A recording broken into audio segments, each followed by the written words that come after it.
अस्सलाम वालेकुम, सत श्री अकाल, नमस्कार दोस्तों। इस वेले ਅਸੀਂ ਮੌਜੂਦ ਹਾਂ ਪੰਜਾਬੀ ਪ੍ਰਚਾਰ ਦੇ ਆਫਿਸ ਲਾਹੌਰ ਦੇ ਅੰਦਰ ਔਰ ਅੱਜ ਜਿਵੇਂ ਕਿ ਤੁਸੀਂ ਕੇਕ ਦੇਖ ਲਿਆ ਹੋਣਾ ਹੈ, ਪੰਜਾਬ ਦੀ ਮਹਾਨ ਸ਼ਖਸੀਅਤ ਜਿਹਦੇ ਤੇ ਪੰਜਾਬ ਫਖਰ ਕਰਦਾ ਹੈ, ਪੰਜਾਬ ਨੇ ਫਖਰ ਕੀਤਾ ਹੈ ਔਰ ਪੰਜਾਬ ਫਖਰ ਕਰਦਾ ਰਹੇਗਾ ਔਰ ਉਹ ਨਾਮ ਹੈ ਮਹਾਰਾਜਾ ਰਣਜੀਤ ਸਿੰਘ ਦਾ।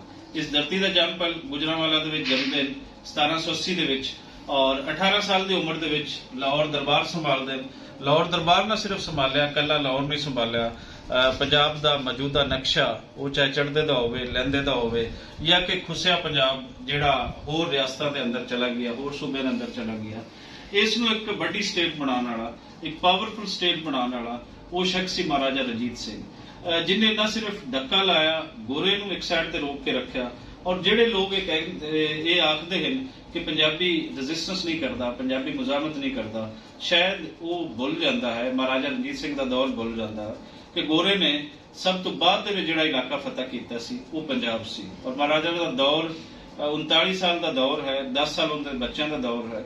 ਉਹਨਾਂ ਨੇ ਜ਼ਿੰਦਗੀ ਦੇ ਵਿੱਚ ਗੋਰਾ ਕੀ ਕੋਈ ਹੋਰ ਕੀ ਉਸ ਵੇਲੇ ਦੇ ਜਿਵੇਂ ਸੁਪਰ ਪਾਵਰ ਸਨ, ਕਿਸੇ ਦੀ ਪੰਜਾਬ ਤੇ ਇਸ ਤਰ੍ਹਾਂ ਦੀ ਅੱਖ ਨਹੀਂ ਸੀ ਕਿ ਪੰਜਾਬ ਨੂੰ ਫਤਿਹ ਕਰ ਲਿਆ ਜਾਵੇ। ਖਾਹਿਸ਼ ਸੀ ਲੇਕਿਨ ਪੰਜਾਬ ਨੂੰ ਫਤਿਹ ਨਾ ਕਰ ਪਾਏ। ਪੰਜਾਬੀਆਂ ਦਾ ਆਪਣਾ ਰਾਜ ਸੀ, ਪੰਜਾਬੀਆਂ ਨੇ ਆਪਣਾ ਰਾਜ ਪੂਰੀ ਦੁਨੀਆ ਨੂੰ ਦੱਸਿਆ ਕਿ ਕਿੰਜ ਰਾਜ ਕਰੀਦਾ ਹੈ। ਉਹਦੇ ਅੰਦਰ ਅਸੀਂ ਦੇਖੀਏ ਤੇ ਇਸ ਖਿੱਤੇ ਨੇ ਬੜੀ ਤਰੱਕੀ ਕੀਤੀ। ਉਹਦੇ ਅੰਦਰ ਇਕਨੋਮਿਕਲੀ ਦੇਖੀਏ, ਐਜੂਕੇਸ਼ਨ ਦੇ ਹਵਾਲੇ ਦੇ ਨਾਲ ਦੇਖੀਏ, ਡਿਫੈਂਸ ਦੇ ਹਵਾਲੇ ਦੇ ਨਾਲ ਦੇਖੀਏ ਤੇ ਉਸ ਵੇਲੇ ਦੇ ਲੋੜਾਂ ਦੇ ਮੁਤਾਬਿਕ ਇੱਕ ਸੁਪਰ ਪਾਵਰਸ ਦੇ ਨਾਲ ਦੀ ਜਿਹੜੀ ਪਾਵਰ ਸੀ ਉਹ ਪੰਜਾਬ ਸੀ। ਅੱਜ ਦਾ ਪਾਉਂਡ ਉਸ ਵੇਲੇ ਦੇ ਪਾਉਂਡ ਦੇ ਹਵਾਲੇ ਦੇ ਨਾਲ ਦੇਖੀਏ ਤੇ ਉਸ ਵੇਲੇ ਦੀ ਇੱਥੋਂ ਦੀ ਕਰੰਸੀ ਦੀ ਵੈਲਿਊ ਇੰਗਲੈਂਡ ਦੇ ਉਸ ਪਾਉਂਡ ਤੋਂ ਜ਼ਿਆਦਾ ਸੀ ਜਿਹੜਾ ਆਸੇ-ਪਾਸੇ ਸਾਰੀਆਂ ਸਟੇਟਾਂ ਦੇ ਵਿੱਚ ਰੂਲ ਕਰ ਰਹੀ ਸੀ। ਸੋ ਸਾਡੇ ਕੁਝ ਨਾਦਾਨ ਦੋਸਤਾਂ ਨੇ ਇਸ ਨੂੰ ਖਾਲਸਾ ਰਾਜ ਵੀ ਕਿਹਾ ਔਰ ਅੱਜ ਵੀ ਕੁਝ ਦੋਸਤ ਕਹਿੰਦੇ ਹਨ।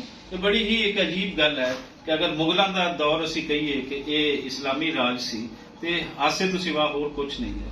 ਸੋ ਮੰਨਣਾ ਪਏਗਾ ਕਿ ਮਹਾਰਾਜਾ ਰਣਜੀਤ ਸਿੰਘ ਦਾ ਦੌਰ ਪੰਜਾਬੀਆਂ ਦਾ ਆਪਣਾ ਦੌਰ ਸੀ, ਜਿੰਦੇ ਵਿੱਚ ਸਾਰੇ ਮਜ਼ਹਬਾਂ ਦੇ ਲੋਕ ਸ਼ਾਮਿਲ ਸਨ। ਇੱਕ ਸੈਕੂਲਰ ਦੌਰ ਸੀ, ਇਹਦੇ ਵਿੱਚ ਨਾ ਸਿਰਫ ਸਿੱਖ ਸ਼ਾਮਿਲ ਸਨ, ਵੱਡੀ ਗਿਣਤੀ ਇਹਦੇ ਵਿੱਚ ਮੁਸਲਮਾਨਾਂ ਦੀ ਸੀ, ਉਹਦੇ ਨਾਲ ਹਿੰਦੂਆਂ ਦੀ ਸੀ, ਕ੍ਰਿਸਚੀਅਨ ਦੀ ਸੀ। ਸਾਰੇ ਲੋਕਾਂ ਨੂੰ ਨਾਲ ਲੈ ਕੇ ਚੱਲ ਰਹੇ ਸਨ ਔਰ ਉਸ ਵੇਲੇ ਸਾਰੇ ਧਰਮਾਂ ਦਾ ਇਤਰਾਮ ਮਹਾਰਾਜਾ ਰਣਜੀਤ ਸਿੰਘ ਦੇ ਦੌਰ ਦੇ ਵਿੱਚ ਇਹ ਹੋ ਰਿਹਾ ਸੀ, ਜਿਹਦੀ ਇੱਕ ਵੱਡੀ ਮਿਸਾਲ ਇਹ ਹੈ ਕਿ ਉਸ ਵੇਲੇ ਦੀ ਜਿਹੜੀ ਮਸੀਤਾਂ ਨੂੰ ਨਾ ਸਿਰਫ ਸਟੇਟ ਜਿਹੜੀ ਹੈ ਉਸ ਨੂੰ ਫੰਡਿੰਗ ਕਰਦੀ ਸੀ, ਬਲਕਿ ਉਸ ਵੇਲੇ ਦੇ ਜਿਹੜੇ ਇਮਾਮ ਮਸਜਿਦ ਤੱਕ ਸਨ ਉਹਨਾਂ ਦੇ ਵੀ ਅੱਜ ਦੀਆਂ ਲਿਸਟਾਂ ਜਿਹੜੀਆਂ ਹਨ ਉਹ ਫਕੀਰਖਾਨਾ ਮਿਊਜ਼ੀਅਮ ਦੇ ਵਿੱਚ ਪਈਆਂ ਹਨ। ਸੋ ਇਸ ਮਹਾਨ ਸ਼ਖਸੀਅਤ ਦਾ ਅਸੀਂ ਇੱਥੇ ਕੇਕ ਕੱਟ ਰਹੇ ਹਾਂ ਔਰ ਸਾਨੂੰ ਖੁਸ਼ੀ ਹੋ ਰਹੀ ਹੈ ਕਿ ਅਸੀਂ ਧਰਤੀ ਦੇ ਲੋਕਾਂ ਦੇ ਨਾਲ ਜੁੜੇ ਹਾਂ ਔਰ ਧਰਤੀ ਦੇ ਲੋਕਾਂ ਨੂੰ ਅਸੀਂ ਸਲੂਟ ਕਰਦੇ ਰਹਾਂਗੇ।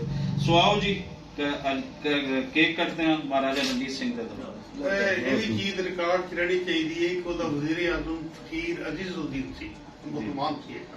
जी बिल्कुल, आओ जी नेड़े नेड़े आ जाओ।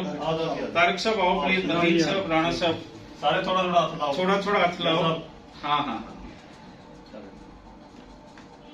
लो जी, हैप्पी बर्थडे महाराज, हैप्पी बर्थडे महाराज। थोड़ा सा हाथ आगे कर लो, थोड़ा हाथ आगे करो जनाब।